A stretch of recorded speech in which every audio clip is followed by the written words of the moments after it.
මෙන්න මේ කහවණු පහ අරගෙන ගිහිල්ලා මට අඹ රැගෙන එන්න. අවසර.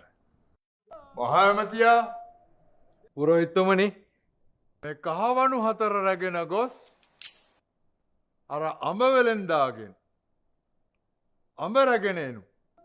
එහෙමයි.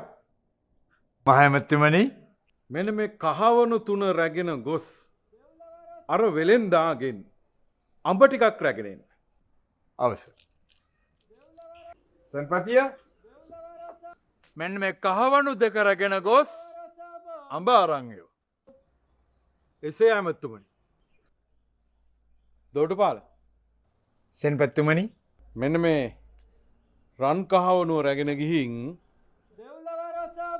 අඹ අරන් වරේ. එසේ මොකද බොලතෝ මේ මාලිගාවේ ඉස්සරහටලා බෙරිහන් දෙන්නේ ඈ මොනවද ඔය ගාව තියෙන්නේ දෙව්ලොව සම් බහිතුවද මේක සල්පිලක් කියලා ඈ රාජමාලිගාව ඉදිරිපිට ඉඳගෙන රාජමාලිගාවේ මිනිස්සුන්ට බාධා වෙන විදියට හැසිරීම නිසා උඹේ ඔය අඹ කරත්තෙම රාජසන්තක කරන්නයි කියලා රජතුමා මට අනකොලා දැන් තෝත් මට කියලා උල තියාගන්න නැතුව මෙතන පළේ බලයි පළේ අවසර සෙන්පතිතුමනි රන් කහවණුවට අඹ කරත්තෙන් හරි අඩම්ම හම්බුණා.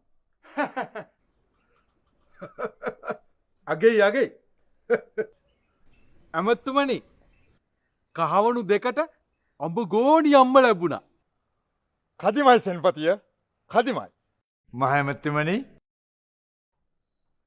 කහවණු 3ට අඹ වට්ටියම්ම හම්බුණා. විශිෂ්ටයි ඇමති විශිෂ්ටයි. පුරෝහිතතුමනි කහවණු 4ට අඹ ගෙඩි 4ක්ම හම්බුණා. ප්‍රීති මහමැති ප්‍රීති. මෙන්න රජතුමනි අඹ ගෙනාවා. අඹ ගෙඩියක් කහවණු 5ක්.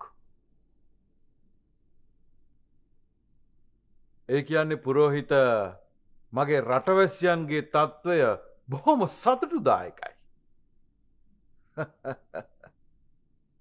ඒ කියන්නේ පුරෝහිත වහාම බදු වැඩි කළ යුතුයි. එසේ රජතුමනි එසේ